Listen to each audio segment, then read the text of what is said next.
संतश्रेष्ठ ज्ञानेश्वर महाराज आणि जगद्गुरू संत तुकाराम महाराज यांच्या दोन्ही पालख्यांचे आगमन झाले।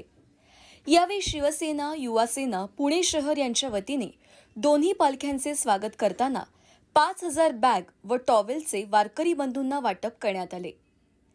वारकरी बांधवांची सेवा घडावी या उद्देशाने या उपक्रमाचे आयोजन शिवसेना युवासेनेचे शहर प्रमुख निलेश गिरमे यांच्या वतीने करण्यात आले होते।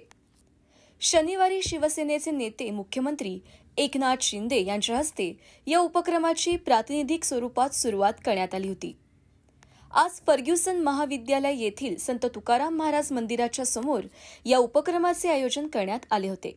या उपक्रमासाठी केंद्रीय सहकार आणि नागरी उड्डाण राज्यमंत्री मुरलीधर मोहोळ, राज्याचे उच्च आणि तंत्रशिक्षण मंत्री चंद्रकांत दादा पाटील, शिवसेना युवासेनेचे राज्य सचिव किरण साळी, भाजपाचे शहराध्यक्ष धीरज घाटे यांच्यासह महायुतीचे अनेक नेते, कार्यकर्ते या उपक्रमात सहभागी झाले।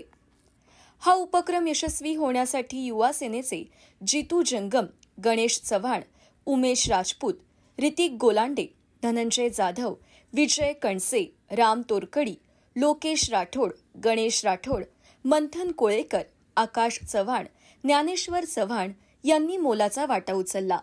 पर्यंत वारकऱ्यांना उपयोगीच्या बॅग आणि नॅपकिनचं वाटप आपण या ठिकाणी करतोय आणि तुम्ही पाहिलंच अतिशय उत्स्फूर्त असा प्रतिसाद या ठिकाणी वारकऱ्यांकडे मिळतोय।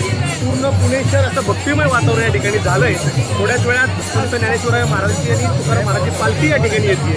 आज हा आनंद सोहळा आम्हाला देखील या ठिकाणी पाहायला मिळाला आणि माननीय मुख्यमंत्र्यांचे या ठिकाणी मी मनापासून आभार मानतो। कालच त्यांनी आळंदीत येऊन या ठिकाणी 20,000 रेनकोट छत्री वाटप केली आणि कालच या ठिकाणी आपण जे बॅग वाटप करतो त्याचं उद्घाटन देखील केलंय आणि त्याचं वाटप या ठिकाणी चालू आहे।